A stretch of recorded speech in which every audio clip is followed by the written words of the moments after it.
Prima di iniziare il panel, come CGIL ci tenevamo purtroppo a dare una notizia che è inerente con i temi che abbiamo affrontato anche nel congresso ieri e l'altro ieri, gli spazi della democrazia, la libertà e l'ascesa della destra estrema, perché purtroppo questa notte un giornalista italiano, libero, indipendente, è stato attaccato, la sua auto sotto casa e la macchina di sua figlia sono state attaccate con una bomba. La figlia si è salvata per miracolo perché era uscita dalla macchina da pochi minuti.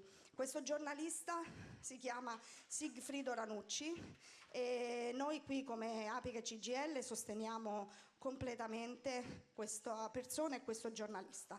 Purtroppo questo ci riporta, per quanto riguarda l'Italia, a ricordare un periodo tragico che noi abbiamo vissuto tra gli anni 60 e gli anni 80, è stato chiamato gli anni di piombo, in cui per 20 anni l'Italia è stata attraversata da violenza estrema, terrorismo, e speriamo di non veder tornare questo periodo in Italia e anche in Europa. Per questo noi non arretreremo di neanche un passo nella battaglia che portiamo avanti per i diritti, per la libertà e per la democrazia, e speriamo che la rete internazionale dei sindacati antifascisti che tutti insieme abbiamo costruito non molto tempo fa sia ancora più forte per rispondere a questa avanzata della violenza e della destra estrema. Grazie.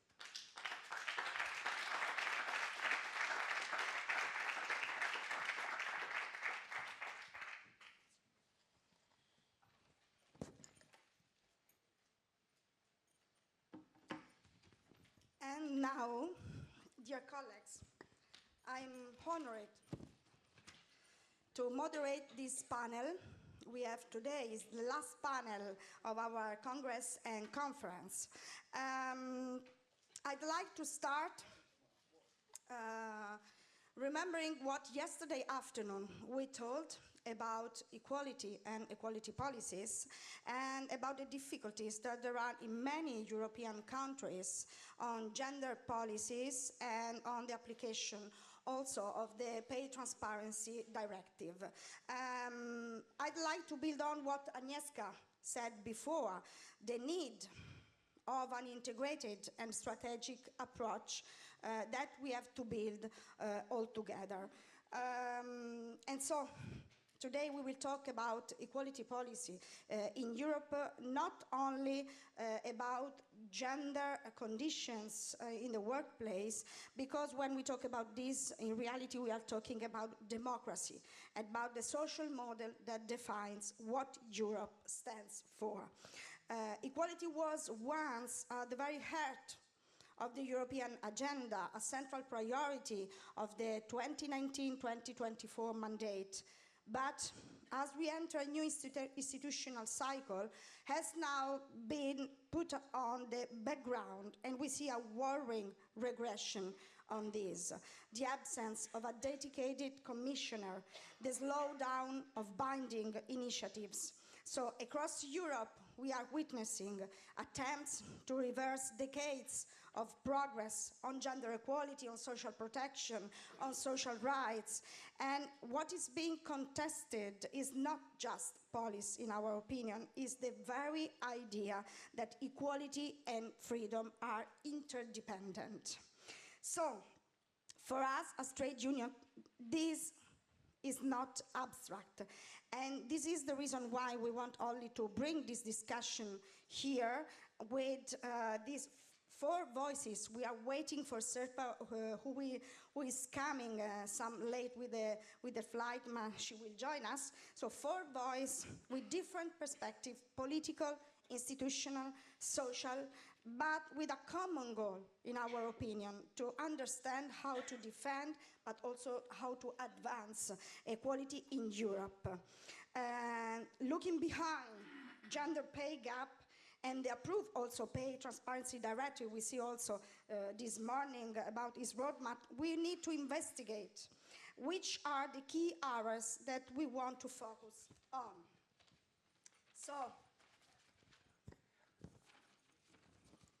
So the question before us is not only what next for equality policies in Europe, but what kind of Europe do we want to build?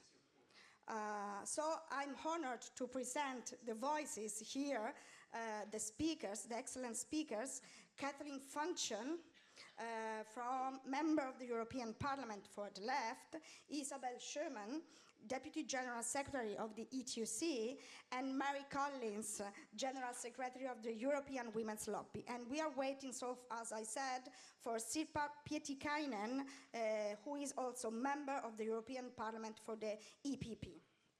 So I want to start with the political context with Kathleen.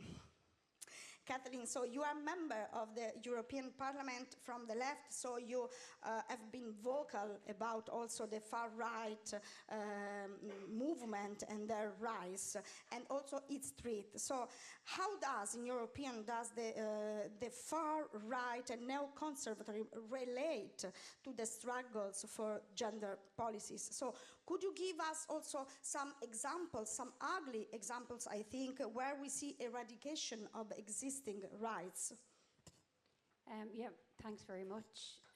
So first of all, can I just say thanks for the invitation to be here. I worked for a trade union in Ireland, SIPTU, for 8 years before being in our national parliament and then taking on this role last year. So it's always really nice to be amongst trade unionists and feel like I'm back in my old job. So I appreciate the opportunity. Yeah, so I think we are seeing a very worrying trend with this far right. And I think the first thing I think we need to remember is the struggle for equality, and whether that's gender equality, whether it's people with additional needs and a disability, minority groups, it has always been a struggle. It's always been, you know, for centuries, really, in one way, decades, we have had to campaign and fight hard, and everything that has been achieved has been hard fought for. So I think that's the first thing to remember ourselves, that yes, it's worrying, but I think we shouldn't get so caught up in the worry of it that we don't remember everything that has been achieved and how that was achieved, sometimes in a lot more difficult circumstances than we're even living in today. So I think there's a number of things. I think there's a responsibility on those of us who either see themselves as left in the political arena or in general just want to work and fight for equality and social justice and fairness, because that's what equality really is at the end of the day. It's fairness in the workplace, it's fairness in the home, it's fairness in all aspects of our life. And I think for me it's really important that we do remember all of the groups, because I also feel as well that there's huge issues for people with additional needs and disability, and they are often always left to the end of that list as well. So I think that there's a responsibility on those of us who advocate and work in this sector to figure out how do we reach and identify more people in terms of real ordinary people on the ground, because there is a cohort who are pushing this far right agenda. But in order for that to work and for it to succeed, two things are happening. One, people are being taken in by some of this narrative. And I think we'll all be surprised in our life when you see someone that you know, or someone, a friend of a friend, whether it's on social media or in some aspect of life, you hear them maybe talking in kind of a racist tone or a misogynistic tone, and you think, gosh, I didn't think that they were like that. So people are being taken in by some of this narrative. So why is that? We need to identify that first. Some of it is people with very, very, bad faith actors, a really negative agenda who want to push their own, everything is for the small minority at the top and everybody else can just, be forgotten about. But a lot of people are being taken in by this, and I think we need to try and tackle that. And some of that is through how do we communicate our message? How do we break it down and make sure that people realise that often what they think that they're against, when you actually sit down on a one-on-one with somebody, they're actually not against any of that stuff. Like, people would be great to say, oh, they're online saying certain things and maybe anti-women or a racist type of tone, and when you actually sit down and speak with that person and break it down, I think you can kind of realise that they don't really actually think like that, but they're being taken in. Now, I'm not saying that that's for everybody. I do understand and fully accept that there is a cohort there as well pushing this far-right agenda. But I think for those of us that see that, we have a responsibility to go out and try and communicate the message better and make people realise, hey, you know what, people coming into this country and women who are joining your workforce, they're not the enemy here. The enemy is actually the establishment in terms of government, whether that's our national parliaments. You know, for those of us that are Ireland, for example, we've always only had two main parties in government, Fianna Fáil and Fine Gael, who are two parties that are on the right. And the same then in terms of, I would see at the moment, the way the European Union, in terms of the Parliament, but then also the Commission, very kind of right-wing focused Commission. And I would say that, I know in the last term, and I wasn't in the last European Parliament, I'm a newer MEP, but I would say that even though people will say there was achievements around equality and the makeup of the Parliament was different, we still had, I would say, a fairly right-wing commission that were only interested in certain things. And we need to figure out, how do we get people to realise that is the enemy? Because divide and conquer is the oldest trick in the book, and unfortunately it's working. So part of that is us working together collectively, and it's actually, you know, it can be a bit of a joke sometimes with those on the left. There's always jokes about the left splitting, and you might have one left group, and then by the end of the day there's 10 left groups. So we need to figure out how we come together more. And it's not even to be this real, oh, it's only for the left and you have to be, you know, identify as super hard being left or anything. It's for people as well who feel the same as we do about certain topics and certain agendas around equality, around fairness. You mightn't agree on absolutely every single point, but we need to start bringing more people to the table, and we need to start working together. And where, if I can give a small example, that is potentially going to be successful right now is in Ireland. We have a presidential campaign to elect a new president. And for the first time ever, all of those who identify on the left have come together to back one independent candidate who is now, you know, the election is Friday the 24th of October, but she's on 38%. There's only two candidates, which is very unusual. The other candidate's on 20%. Now I understand we have to wait until election day, but something different is happening in Irish politics there, in people coming together, being united. There's lots of different things that individual parties would disagree on, but they're willing to come together to get in behind this candidate because she's the correct person, someone who stands for equality, stands for social justice, stands for fairness. And if we can replicate that in other areas and in other ways, sometimes we see it at committee level. I'm on the FEM committee in the European Parliament, and sometimes we would see the groups that I personally would identify as more right or centre right coming together in behind some of our amendments and our motions, because some of this stuff from the far right is so bad that it's making other people unite and come together. And I think unless we do that, we're going to be in a very, very bad place at the end of this 5-year mandate and potentially then into the future. And then the other thing I think we need to look at is really seriously tackling misinformation, because I'm speaking a lot from the Irish perspective because obviously I'm Irish and that's the one I know the best. In 2015, we passed a marriage equality legislation, and it was a fantastic day, huge celebrations, you know, for same-sex marriage. And then in 2018, there was a change made to our constitution that allowed access to abortion. Again, unbelievable celebrations. And the people, you know, because there was a huge amount of, let's say, establishment against particularly against repeal. That was the 2018 referendum. But people, you know, spoke in numbers, and they wanted access for whether it was themselves, or their sisters, their daughters, their wives. And those were two really, really good times for us in Ireland. And I think that now I look back and think, if those were happening now, would we be in the same boat? And I don't know that we would be. And I think a huge amount, if we weren't, if those referendums were taken today and they didn't pass, I would think so much of that would be down to misinformation. And I think there's a real serious job of work that has to be done from member states on a national level. But then this is where the collective strength of Europe should come in, around the amount of misinformation online. I mean, I really can never understand how you can just go and create an account, Make up a name, make up an email address, no picture, no verification, and say whatever you like. And if you have enough followers, and if you can get enough people behind you, you can share something thousands of times, and all of a sudden that becomes fact.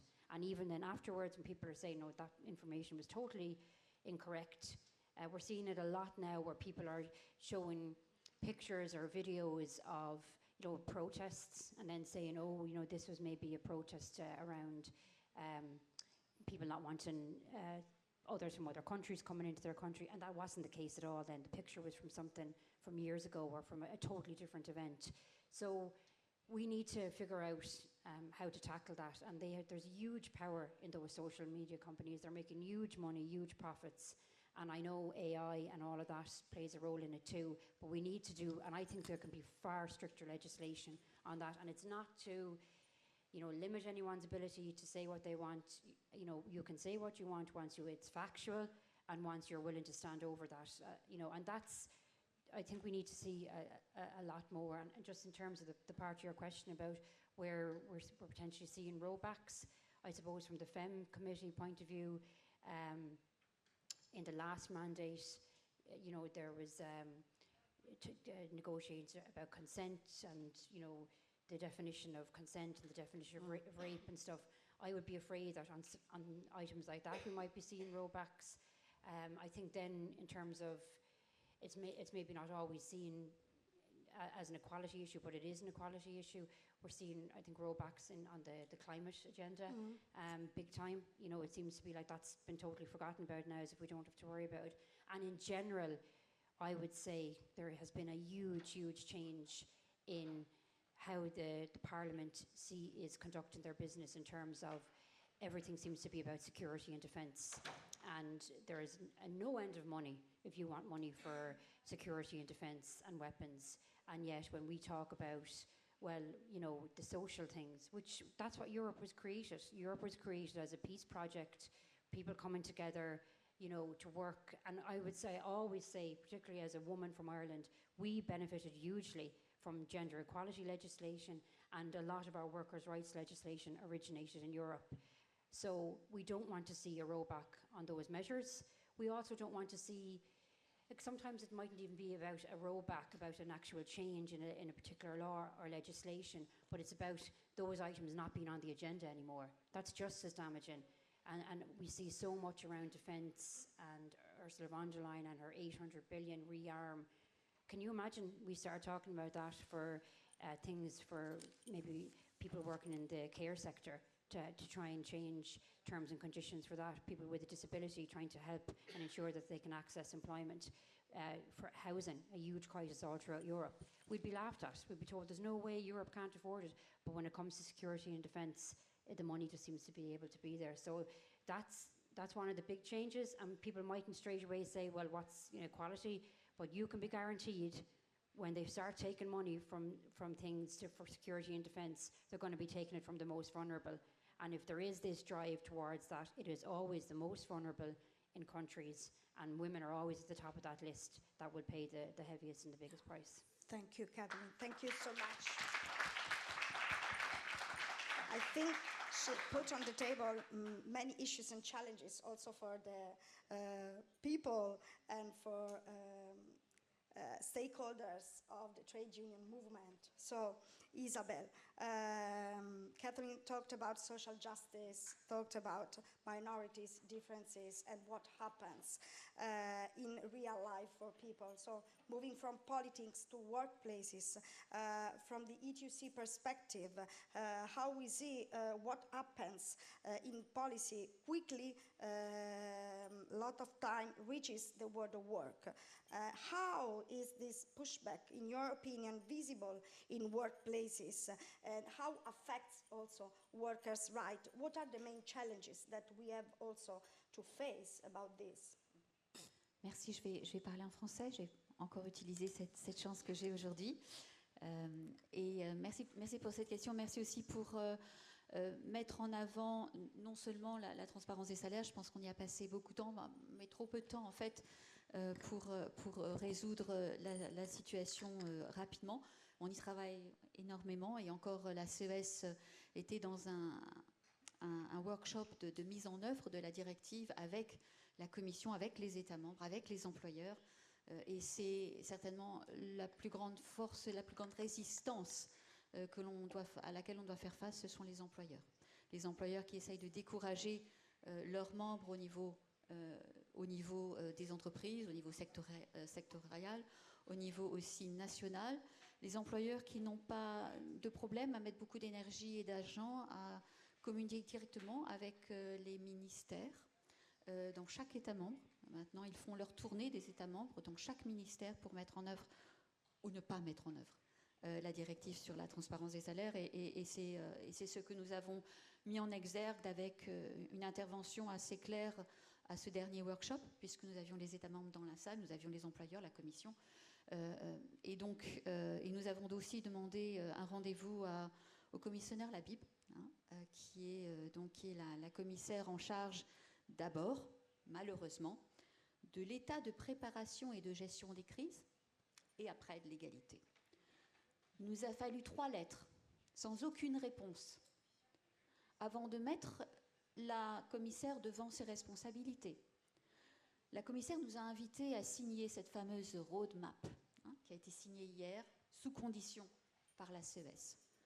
Nous avons envoyé 4 lettres à la commissaire pour l'inviter à partager nos demandes, nos revendications, à savoir qu'est-ce que ce plan de route allait contenir. Nous avons travaillé en amont pour, je dirais, renforcer, remplir ce plan de route qui était pour le coup assez vide. Le message principal était on a déjà fait tellement de choses que on va prendre un petit peu de temps, on va réfléchir, on va tout essayer de mettre tout en œuvre, transposer. Et à ma question, à la seule réunion que nous avons eue il y a une semaine en ligne, c'était le seul moment où nous pouvions avoir un petit peu de temps à 2, 1 heure en ligne, moi du Parlement européen, pour défendre le devoir de vigilance et elle dans son bureau, on n'a pu parler que de 2 choses. La transparence des salaires, mais on y est engagé, et la violence au travail. Mais quand j'ai commencé à dire, mais en fait, si vous regardez ce qu'on a déjà fait et ce qui a été transposé, notamment la parité dans les conseils de surveillance, la parité pour les femmes dans les conseils de surveillance, notamment la directive comité d'entreprise européen qui propose aussi un quota de 40% pour la participation des femmes, notamment dans les comités de négociation spéciaux. Qu'est-ce qu'on fait dans ces cas-là? Elle m'a dit, votre liste commence à être trop grande, Madame Schömann. Vous en demandez trop. Vous en demandez trop. Alors qu'on sait que ce fameux plan de route est pour le coup assez vague. Nous avons réussi à intégrer des éléments, notamment sur la santé au travail. Et là, je voudrais revenir à des questions tout à fait pratiques. Je vais prendre la santé, je vais prendre la violence. Je vais prendre aussi l'intelligence artificielle, puisque c'est ce dont nous allons travailler dans un futur très proche. On a déjà commencé, juste pour vous dire, on n'est pas simplement dans l'expectative, on est très clair sur nos demandes, nos revendications. Mais je voulais mettre ce point en exergue, que nous avons signé avec des conditions de résultats, pas des conditions de moyens, voilà, des conditions de résultats. Nous voulons clairement que la violence faite aux femmes, et notamment la violence faite aux femmes dans le cadre du travail, soit prise en compte d'une façon beaucoup plus sérieuse, notamment parce que depuis, et là encore, le mouvement syndical a été précurseur. Nous avons un accord sur la violence et le harcèlement au travail qui date de 2007. Un accord, pas une directive. Pourquoi? Parce que les employeurs, à l'époque, ne voulaient pas que nous demandions conjointement à la Commission de transmettre cet accord au Conseil et que le Conseil peut transformer en directive mot par mot. Donc, voilà. Donc nous sommes en train nous avons fait ces demandes-là. Nous avons ce mandat dans notre comité exécutif notre congrès qui a été adopté en 2023, de réviser cet accord. Parce qu'il y a, depuis 2007, beaucoup de choses qui sont arrivées, notamment Covid, notamment la digitalisation, notamment l'intelligence artificielle, et tout ça participe malheureusement à une nouvelle forme de violence faite aux femmes, la violence digitale, la violence qu'on appelle en ligne, et aussi au travail. L'intelligence artificielle, et ça a été mentionné notamment par Agnieszka, que je voulais remercier pour cet exposé très détaillé, mais aussi pour tout le travail qui est fait à l'Institut syndical européen pour justement nous donner les éléments qui font la différence dans le travail politique. Ce que l'on voit là, c'est que l'intelligence artificielle, par elle-même, décuple des discriminations et des discriminations envers les femmes. Et ce n'est que par la reproduction de ces éléments qui touchent au nom, qui touchent à la forme, la manière dont on a écrit une lettre de motivation, par exemple, qui touche à votre nom, qui touche potentiellement à la couleur de vos, de vos yeux ou de vos cheveux, quand vous mettez une photo, par exemple, dans votre CV et que vous faites une demande ou participez à une interview pour un job. Donc tout ça doit être pris en compte. Et effectivement, c'est une demande que nous faisons, parce que là, la violence au travail, elle est très claire. Et la violence au travail, elle a aussi, enfin, le lieu de travail a aussi un rôle à jouer lorsque cette violence, elle arrive du domaine domestique, si je peux dire ainsi, quand elle arrive de la vie privée. Et je pense que là, l'employeur a aussi à proposer un lieu de travail serein et garantir une certaine sécurité pour ces femmes qui sont agressées sur leur lieu de travail, et que les féminicides peuvent être aussi perpétrés ou que la forme de violence se manifeste sur le lieu de travail. Sur la question de la santé-sécurité, concrètement, j'ai été assez... je me suis mise vraiment en colère, et je le reste, sur l'entreprise Tesla. L'entreprise Tesla qui, au-delà de s'implanter en Europe et d'avoir un tapis rouge qui est déroulé devant elle sans respecter toutes les réglementations de démocratie au travail, on peut parler de la codétermination en Allemagne, en se moquant des règles de protection de l'environnement et notamment en utilisant les nappes phréatiques en Allemagne justement pour produire ces fameuses batteries électriques dont on sait qu'elles sont très énergivores en eau. Tesla continue en Suède, par exemple, à mettre à mal le droit de grève des sous-traitants, mais plus que ça. Ne donnant pas accès elle-même aux représentants syndicaux, Tesla ne respecte pas la santé et la sécurité de nos collègues sur le lieu de travail. Et on est au courant d'incidents réguliers, notamment à l'exposition de substances très toxiques pour nos collègues, et particulièrement nos collègues féminines, et particulièrement les jeunes femmes. Et vous savez l'impact de l'exposition à des substances toxiques pour la maternité, voilà, entre autres, mais pas seulement, pour le développement de cancers sur le lieu de travail, où on sait qu'il est extrêmement difficile de faire le lien de causalité, et après de rappeler à l'entreprise qu'elle a des règles à respecter, mais qu'elle a aussi à payer lorsque nos collègues sont malades et doivent subir des traitements très importants. Donc tout ça, c'est pas correct. Et je pense que là, on a aussi un travail à faire très important pour ne pas laisser ces genres de modèles économiques s'implanter en Europe. Et je voudrais aussi revenir sur l'intelligence artificielle. C'est le gros dossier sur lequel la Confédération européenne des syndicats est extrêmement mobilisée. Nous demandons, nous revendiquons une directive sur l'intelligence artificielle sur le lieu de travail, pour qu'on nous donne les moyens, nous en tant que syndicats et représentants des travailleurs, d'être sûrs que cette innovation pour laquelle on est à 100% derrière, dans la mesure où ce n'est pas simplement pour l'utilisation des données de nos collègues, pour ne pas respecter la protection des travailleurs et notamment des femmes, justement pour l'aspect de respecter et d'avoir une politique de non-discrimination envers les femmes, notamment par rapport à la surveillance qui se profile dans beaucoup de softwares qui sont mis en place, pour lesquels il n'y a aucun consentement individuel. Il sera forcé, nous le savons, puisque la relation est très déséquilibrée entre l'employeur et le salarié. Et donc là, c'est un gros dossier pour lequel, jusqu'à maintenant, nous avons, je peux dire, assez de chance.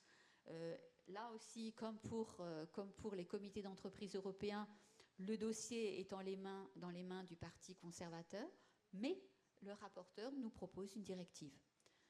Le rapporteur a de très bons conseillers qui sont très au fait des études qui sont mises en place, très au fait aussi que ce n'est qu'avec une directive basée sur le chapitre social et donc qui nous donne les moyens, comme je vous le disais hier, comme co-législateur, d'organiser la nécessaire protection de nos salariés, de nos travailleurs, féminines essentiellement, mais pas uniquement.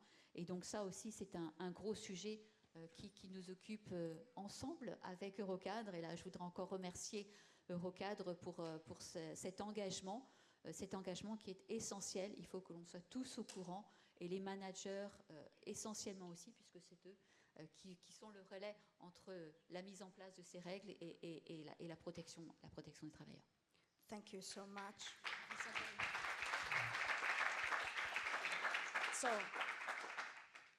So we have to talk also this civil society, Mary, and both our speakers now told us about many issues that we face in a global vision. No? So, in your opinion, as European women's lobby, and you often stress that Europe is not immune for global trends. How do you think that these global trends affects Europe and affects not only gender policies, but, as we heard even from them, affect human rights at all? Okay, thank you, and good morning, everybody. Thank you so much for the invitation. I always get very energized when I come into a room with trade unionists. I can feel the energy, I can feel the solidarity, and I think that gives a lot of hope, because we are indeed living in very, very strange times, if that's the right word. And I think what's also a characteristic is the speed of change. And that change obviously is being facilitated by the algorithms, by social media, by false fake news, and also by a completely deregulated sector in which billions of profits are actually in the hands of a couple of men. And we can actually count them on one hand.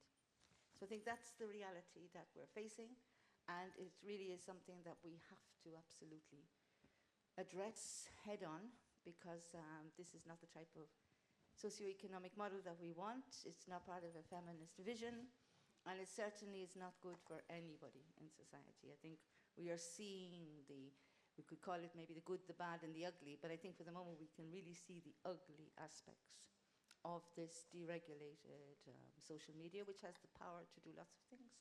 But we really need to grasp that, because that's where a lot of the global trends as well are coming from different quarters and having masses of impact in Europe as well.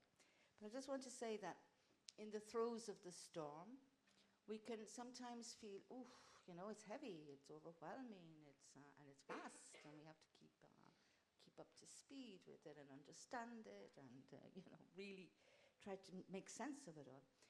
So I think we mustn't forget where we've come from, because we need to know where we've come from in order to move forward. And I really think that it's our duty as well to recall that not such a long time ago, 2 years ago, that the previous mandate of the European Parliament and the European Commission, there were many gains. And there was, I think women in leadership, and because it's the first time the European Commission had a woman president, imagine, in the last 50 years, the first time.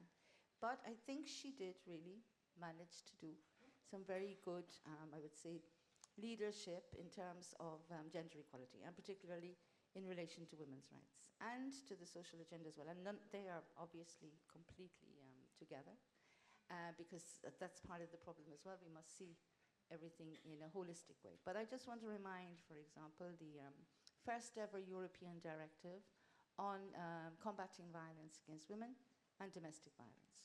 Now that took a long, long time coming, and it was a real bumpy road, And it was really difficult to actually have an agreement in the end. And the agreement, the directive itself doesn't cover all of our expectations, particularly the women and feminist movements throughout Europe, because it does not contain the article on rape. So rape was actually taken out of that article because some member states, and I'll name them, particularly France, exactly, and Germany as well, did not want to have rape, which is absolutely incredible. So the compromise was to take it out. Now, for us as the feminist movement, this was really hard. We were in front of a dilemma. We don't give up. We never give up, actually. And we have been calling for this directive for over, I mean, the European Women's Lobby is now 35 years old, and practically over the past 35 years. So what do you do? But we could feel that the tide was turning. And yet we were not yet at the European elections, but we could feel, because this obviously just didn't happen overnight. It was on its way, but we could feel it. So we said yes, because the chances of ever getting a directive on violence against women on the table again are very, very, very slim. I think that was the reality we were faced with. And what's really good about this directive is it has 4 articles on cyber violence. Online, sexual forgeries. And that's really important because there's a huge gap in legislation. It has to be regulated on a global space because obviously it doesn't know any geographical boundaries. But nevertheless, to have 4 articles on cyber violence in that directive is really, really important.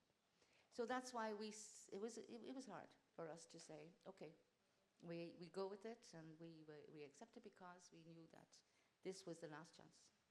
And this is what is kind of very daunting as well, that we are actually making concessions.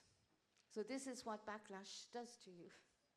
It actually, even if you're aware of the forces and want to stand up, and you're aware that it's actually having an impact on making concessions. And that's a huge, huge issue, because if we're going to be constantly making concessions, how are we going to actually move forward? So I would say, yes, the global forces are definitely having an impact, and particularly in terms of some of the toxic masculinity movement, which is really having a massive impact in all of our countries. Women, particularly women who are candidates for elections or who are political women, journalists, human rights defenders, feminists working on the ground, they are constantly being attacked online. And they are attacked. They have death threats, rape threats. They're told that they know where their children live and where they live and everything else. It's horrific. And yet it can happen in pure impunity. So just to say that we do have the last European mandate did bring in some tools. And we need to fight. We need to make sure that they are transposed. And we're back to the issue of transposition. Because you see what's happening with the pay transparency and the directive on trade transparency. But what it's actually doing is backtracking on something that was already agreed. This is not democracy. This was agreed in a democratic way. I remember when it was going through the European Parliament, there were over 1,000 amendments. So the discussions were able to be held there and then. But what we see now is that backtracking on something that's already been agreed. And I think they're the kind of issues as well that we really have to keep an eye on. So we really have to say, no, this was agreed, this was in a democratic way, there is no going back. Yes, there might be some technical issues. Let's see how we solve them, as your colleagues said this morning. And I was really interested to see the toolkits. So we have the methods, but we need to stick together and no backtracking. Because it starts with that, everything is up for grabs, including human rights, conventions, and everything else. So we must really think about that, because coming back to the directive on violence against women, the transposition period is 2027, which was the normal course of things. However, in today's fast-changing world, and everything that's happening, 2027 seems a long, long time away, and what damage could be done in that time frame. So I think there are things that we really need to watch out for, because these are part of the backlash too. And they are seeping in from all corners. There is kind of a global trend to say that, to say whatever you want is trendy anyway, and to get away with it, It's the impunity. And that's something that we absolutely have to tackle. I'll leave it at that for the moment. Thank you.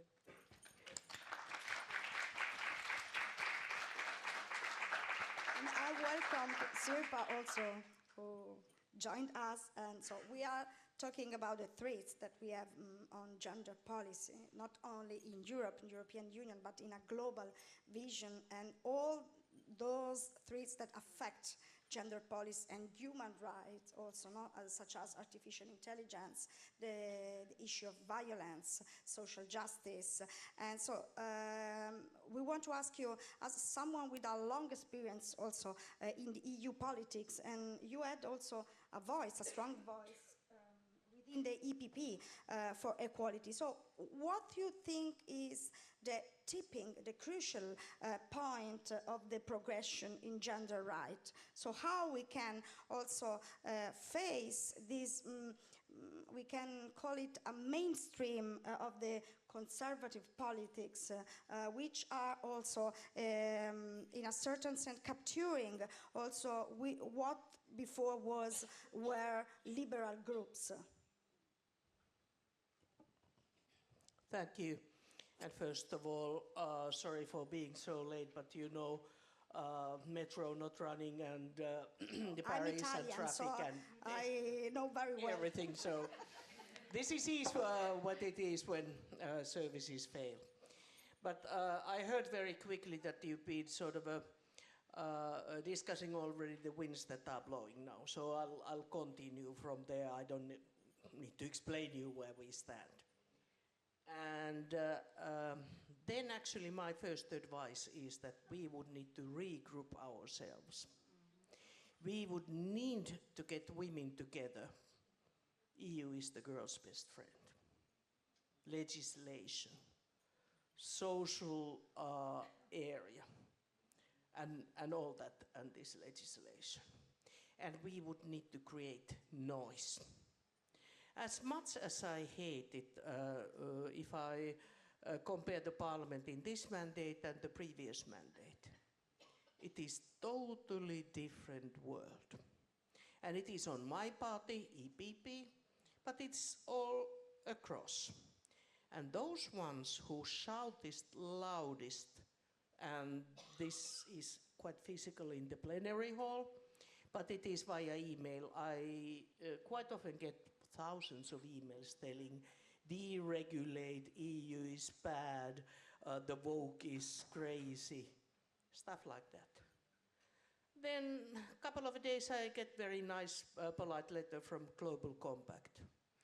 We as 1,000 undersigned CEOs would like to draw your attention to sustainability reporting issues, blah, blah, blah. It is just one letter.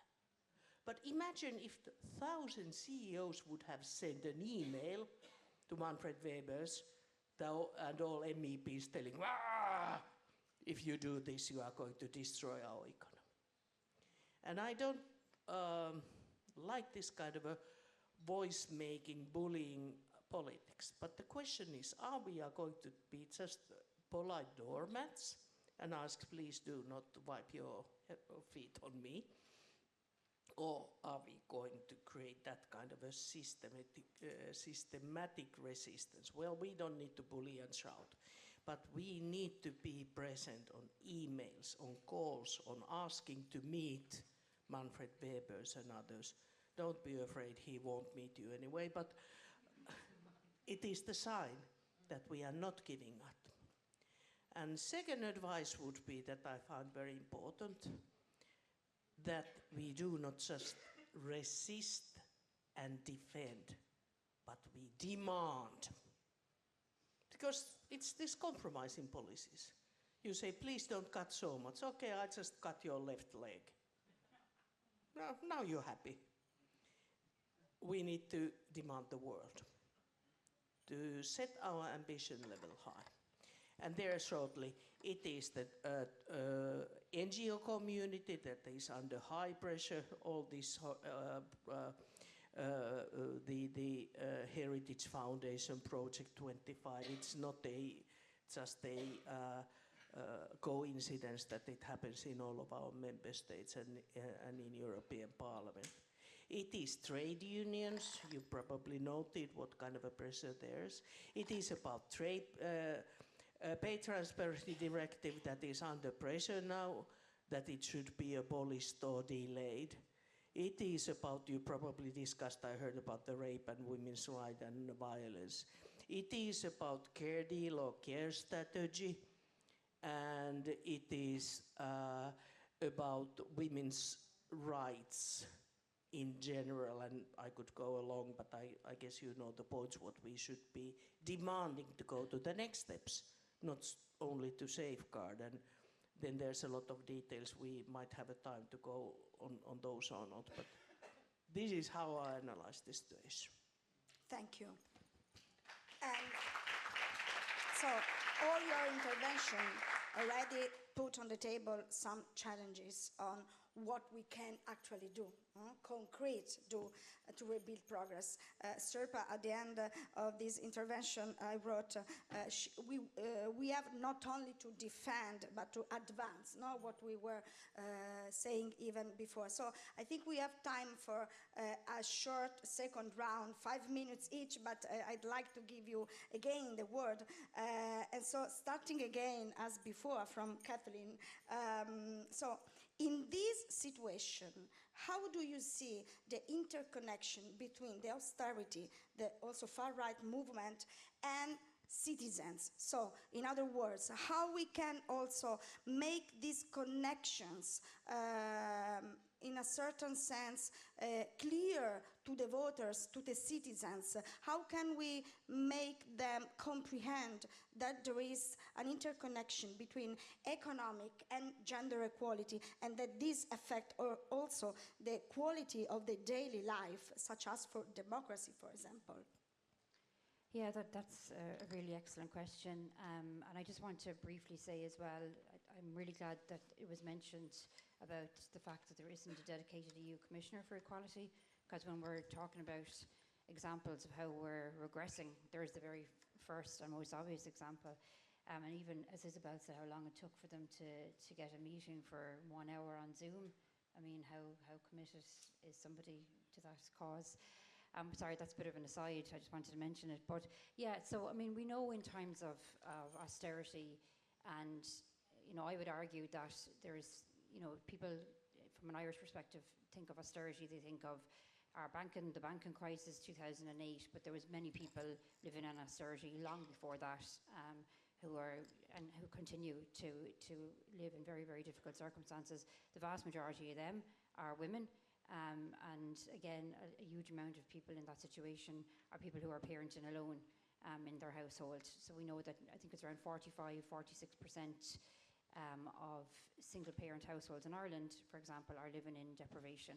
Yet we have billions of a surplus in a budget. So if somebody wants to try and make that make sense to me, it absolutely does not make sense. So it goes back to the first point I was making about making a connection with people and making people realise that, in these difficult times, who is going to pay the biggest price, the most vulnerable?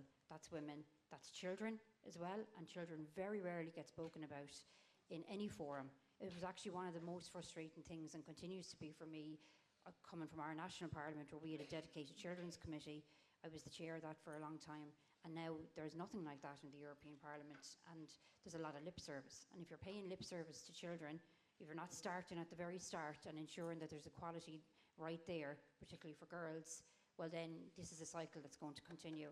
So I think that's another thing that we need to remember as well. But I think we really need to, so like in Ireland, there's a lot of interconnection between, I'm sure it is the case in other countries too, but politicians, they're very much around local.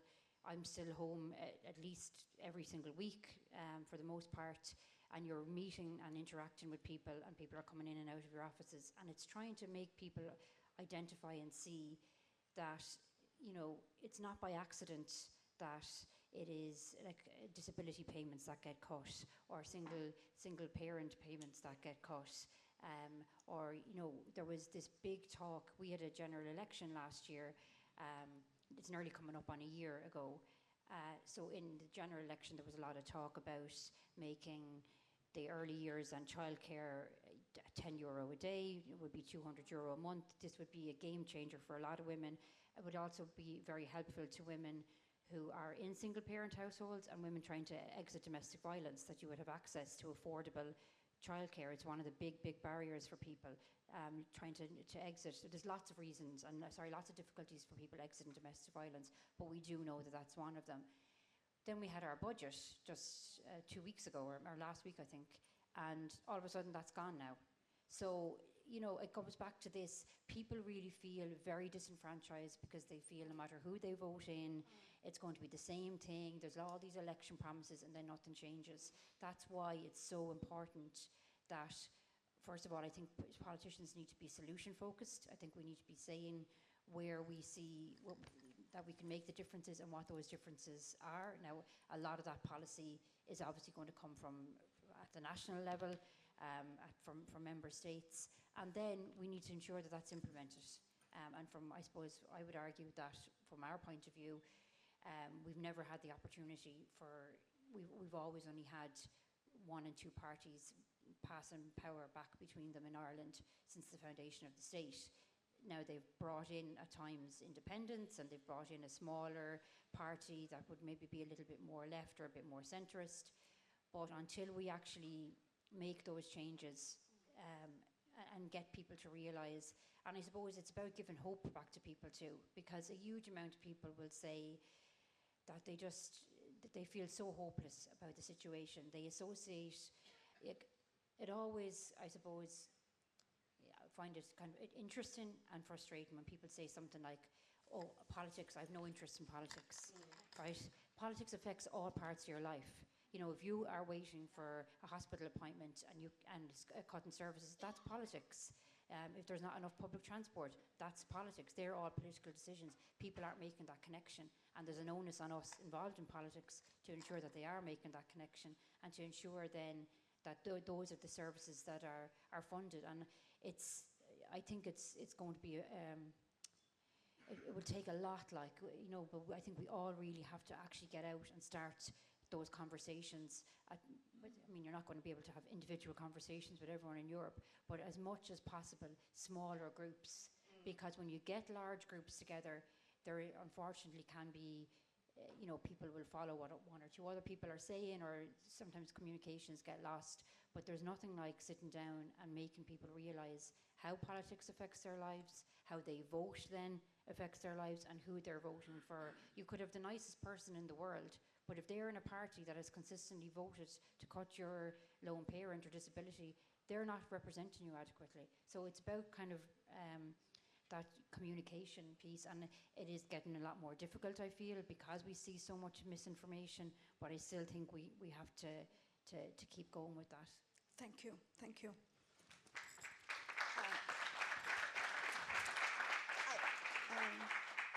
Isabelle, I think that this challenge is also for the trade union movement, because people say also what we have to do with trade unions now, what are they doing for us, no?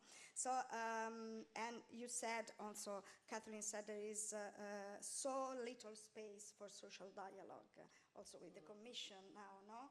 With the new institution cycle. So in this complex context, what we can do, which can be our role? I know that it's a big question. C'est pas qu'est-ce qu'on peut faire, c'est qu'est-ce qu'on fait. Et on le fait concrètement, même si les règles changent. La Commission a changé d'une façon unilatérale la consultation. Elle choisit, toi, je veux consulter avec toi, mais pas avec toi. Les partenaires sociaux, oh bah oui, vous pouvez venir, mais alors on va peut-être pas prendre en compte vos positions, même si c'est sur des sujets concrètement qui touchent le monde du travail, qui touchent la politique sociale.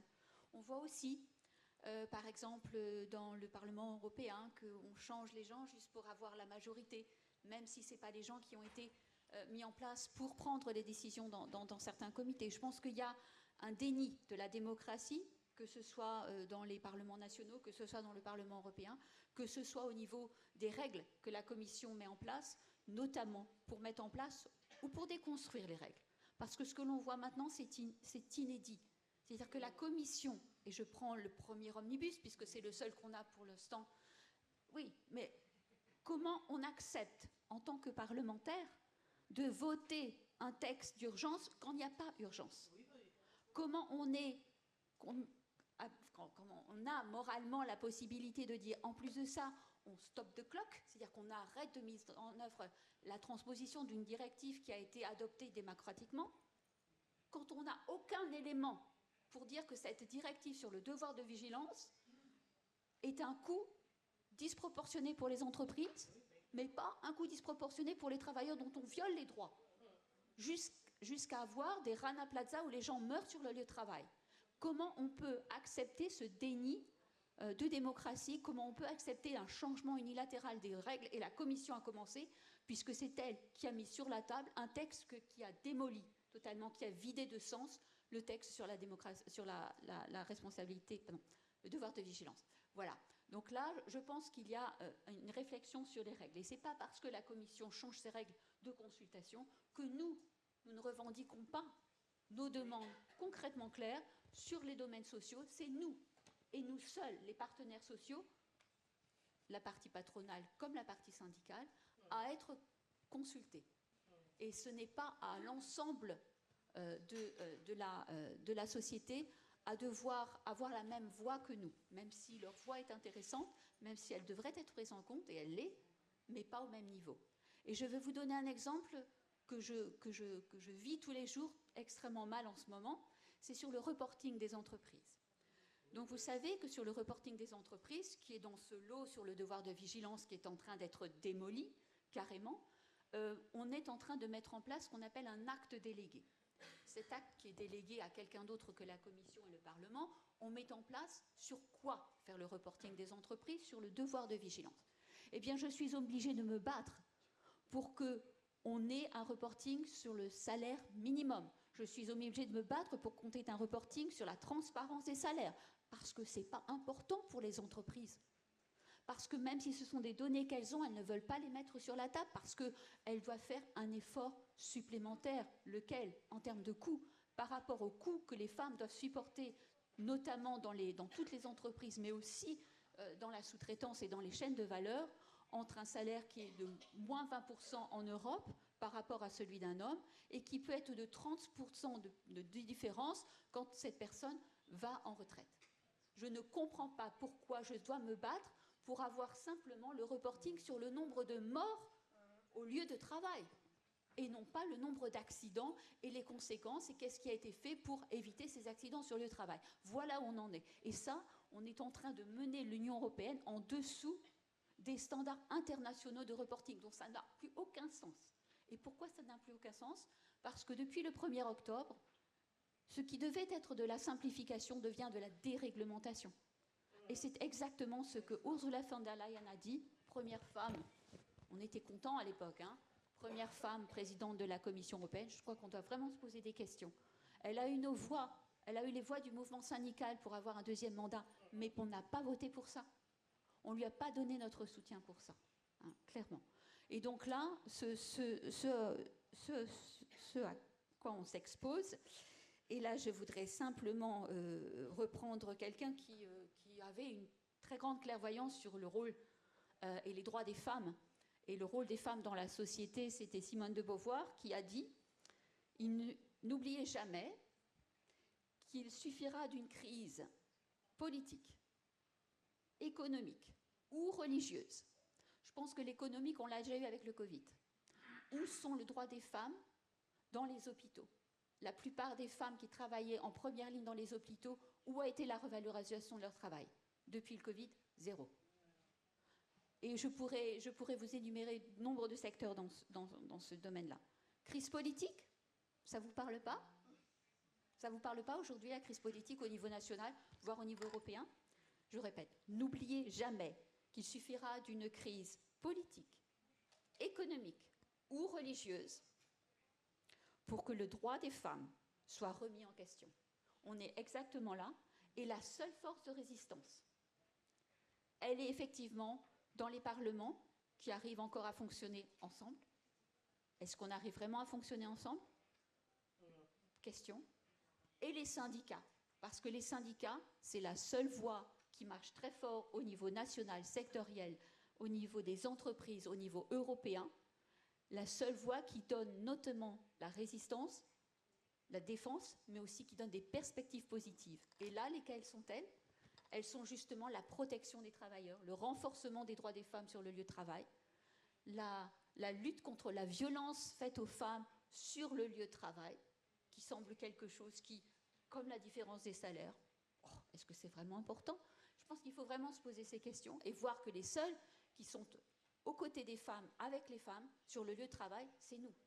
Et ce n'est pas les employeurs, malheureusement, certains d'entre eux peut-être, mais là je pense qu'il y a vraiment quelque chose à remettre en cause ici, et qu'on a tous une responsabilité, et un commissaire qui ne voit pas la responsabilité qu'elle a sur l'égalité des chances et les perspectives à donner en Europe, quelle que soit la commission. Je pense que c'est extrêmement grave, et c'est pour ça que la Confédération européenne des syndicats a mis des conditions extrêmement importantes de non pas simplement regarder ce qui se passe, ce qu'on a fait, ce que nous, on a mis en place, parce que sans nous, ces directives sur la parité des femmes dans les conseils de surveillance ne seraient pas là, sur le salaire minimum, et je vous invite à voir le nombre de femmes qui sont payées au salaire minimum en Europe, c'est énorme. Et je pense que là, encore une fois, la Commission et les parlementaires devraient se mobiliser.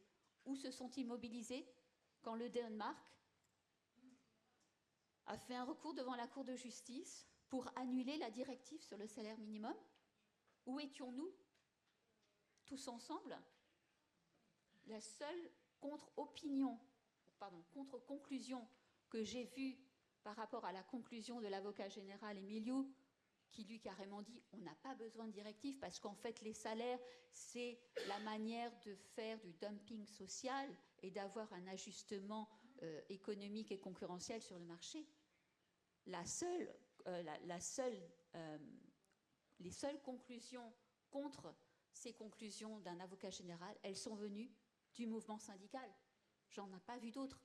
Et c'est là où effectivement je pense que il y a un besoin aussi au niveau des parlements nationaux et des parlements européens de se mobiliser sur toutes ces questions-là, parce que la précarité des femmes au travail, on en a assez vu et ça doit se terminer. Thank you. Thank you.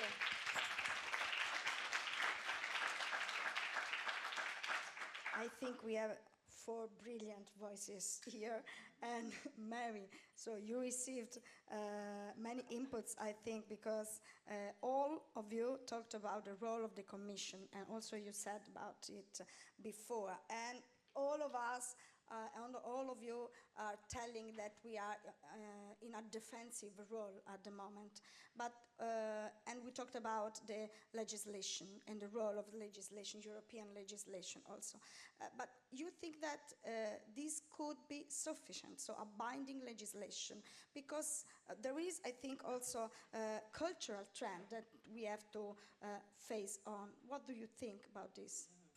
Okay, thank you so much. And I also want to just first of all say about civil society in Europe today. Civil society is really, really being put on the, how will I say, the threshold of really pushing it to its last bastion. And one of the issues is in relation to funding. The funding is being absolutely restricted right across the European Union. And at the same time, on the ground, it is the civil society organizations, women's groups, feminist groups that are actually filling in the gaps because the state has opted out. And the state knows that they can depend on women. It was said earlier on today, women in the care sector, it's very hard for them to go on strike, or it's very hard for them to go if they feel burnt out or mental health issues because they feel so responsible. And actually, it is taking advantage of the fact that women working in civil society on the ground, that they are in the same position. They're not going to walk away from women who are really in need for all sorts of things. So it's like an appeal to you as well. Civil society is under threat. And if civil society is under threat, our democracies are under threat. Because having independent, critical voices is absolutely essential to the functioning of our democratic societies. So I really wanted to, we shouldn't underestimate what's happening. And it's happening in big, big waves. And it's even happening at the level of the European Union. So we are all facing this together. And we need to work together to support each other, not to let this happen. Because again, we let this happen, and what's going to happen next? So I really wanted to say that. And just to say as well, at the European Women's Lobby, we have just published a report on the situation of women, what we call in the CEBS region, Central, Eastern European, Baltics, Balkans, and we've added Turkey and Moldova. And it is not a happy sight, as you can imagine. 14 countries. The publication will be available soon, and I'll make sure that you have a copy of it. But it's really about how civil society is being really hijacked as well, how organizations that get, say, funding from an external source outside of the country, they are being treated and called foreign agents. And it's happening in many countries. And proposals of laws that are in the waiting room. And we're talking about very, very, very small sums, but that's not the point. The point is that actually looking at them as foreign agents. This is happening before our eyes. So I really want to point that out because it's happening insidiously, but it's also happening in a very, how will I say, very before our eyes as well, but we must also pick up on those trends because it is happening. So what can we do then? I think that, yes, the fact that we don't have a commissioner dedicated to gender equality only is a step back. That was maybe the first step of the backlash because we had one just up until 2024. That definitely is. But I think we need something stronger even. And we need to have a council formation on gender equality. Because, for example, the treaties have very strong articles about gender equality and also about gender mainstreaming, even though it doesn't use the term gender mainstreaming, but clearly says that every single policy has to be looked at from the perspective of equality between women and men. That's gender mainstreaming. And it's not happening. It's not happening because we don't have the institutional mechanism to make it happen. And again, I'm going to go back to the Directive on Violence Against Women. That was being negotiated by the Council of Justice Ministers, who didn't talk to anybody, only themselves. And it was really, really, really difficult because there isn't a gender equality council formation. But again, why we can ask ourselves the question, it's because the institutional mechanisms for gender equality at national level are very weak. And they have been eroding for the last decade. And again, this was happening in an insidious way. We didn't catch it or capture it immediately, but we're living with the consequences today. So we believe that we need to have a council formation on gender equality. It will also make sure boost the institutional mechanisms at national level as well. So it will have, we believe, a knock-on effect. It'll be an effective mechanism for gender mainstreaming right across. So when the Council of Finance Ministers meet, we're looking at the budget through a gender equality perspective, because money is power, and we must make sure as well that we are introducing like gender budgeting mechanisms, but that we really can follow the money and see if the EU budget is actually meeting the obligations to close the gaps to ensure effective outcome of equality between women and men. We're not doing that. We're doing it in a very haphazard way, but we're not doing it in a systematic way. So we need to have a much stronger mechanism that holds governments accountable as well, and that we can have really a cross-cutting gender equality mainstreaming at European level as well. And all of the issues that we're discussing today can be brought into that forum.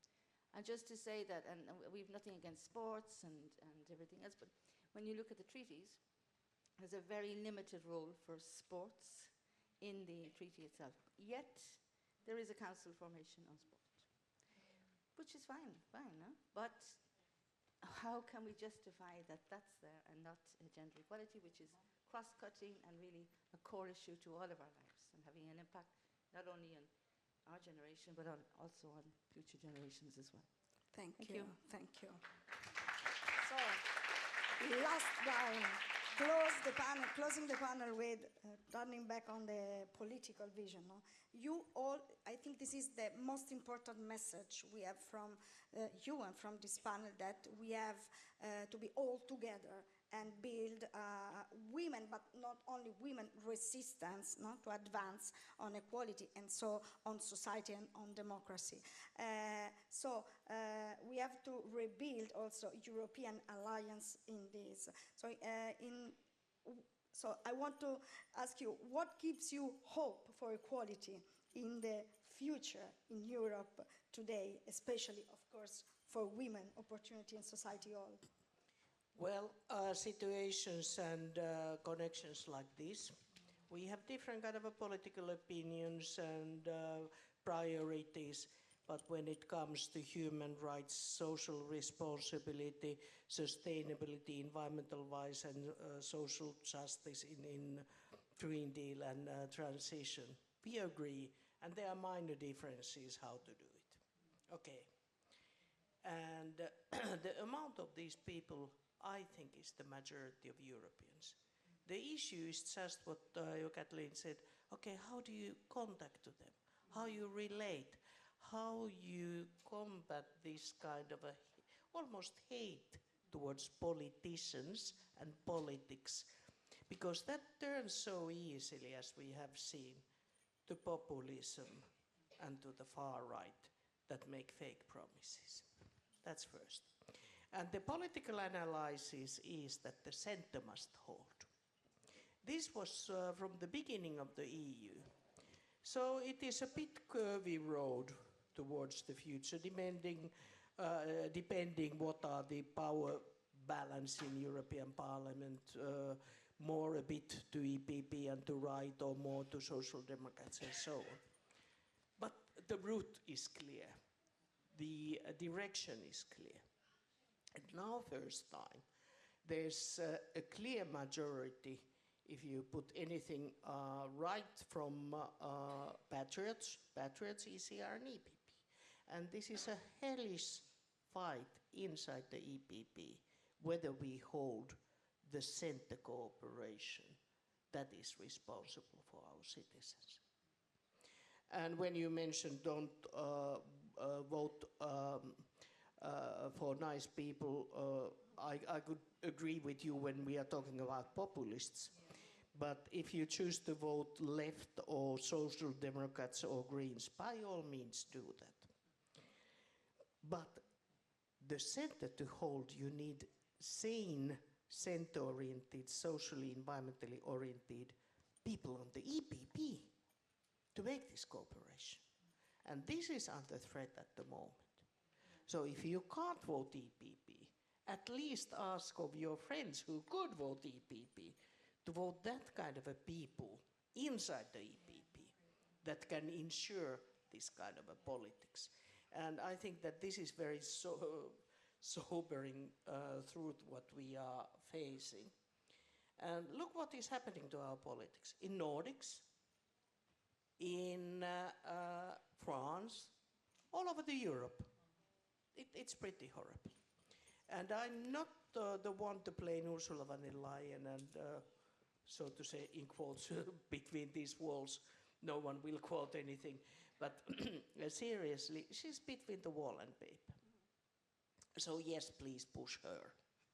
The more she gets a push from other side, she gets sort of a bit of a room for the maneuver. Because the right wing is breathing on her neck every minute. And I think that what you, Isabelle, just said about how the Commission has changed, it's horrible. and how this preparation of legislation has changed also. And we need to do something about it. But whatever I do, as it stands, we cannot change yet at this moment the EPP enough. So this is one thing. So it sort of boils down to politics, how you get people voting, good people, whatever party in politics, parties that are saying. Then very quickly, about the women and poverty, please read the FEM committees. I had the chance to be part of preparing the opinion to poverty report. I think it is, and it is looking the gender aspect. And I think it is pretty good what we achieved last line. Secondly, about, I know that there's civil society citizens initiative underway to demand a legal position as a part of rule of law for them. So when it gets out, please try to distribute and get the signatures, so we can pass it. And then the another one is, I don't know if you have noticed, but there's an initiative called Beyond the GDP going on. And please be active there. It pushes that in the semester, in European budget, wherever you should have the other indicators, not only the transfer of money. Are people healthier, wealthier, happier, better education, less in unemployment, better natural resource reserves, or worse? And if we do not get that, and if we can't push that kind of a change through, this kind of very, very unequal distribution of wealth is going to continue, and it's going to blow this world up. We might disagree what is the right level of sort of being fair differences of wages, but at least we are in the same hectare, and billionaires are in the moon. And this is totally distorted situation, and we need to be working for that in economic field. So any of you interested about this work, please hook up with the Beyond the GDP movement. Thank you. Thank you. Thank you all for this rich exchange. I think, and before giving also the power to my colleagues to manage the question and answers, so I think that we have to say that gender policies are not a luxury, such as also Paola Panzari yesterday said, are not a privilege. And we have to be all active, as you said, so we have to move on this. I think what is important is that all people, we have to participate. We have to participate in civil society, in feminism movement. We have to participate in trade unionism, so even being part of the trade unions, and we have to be active in politics. Exactly, using our voting rights, because these are the fundamental of democracy, I think. Thank you all.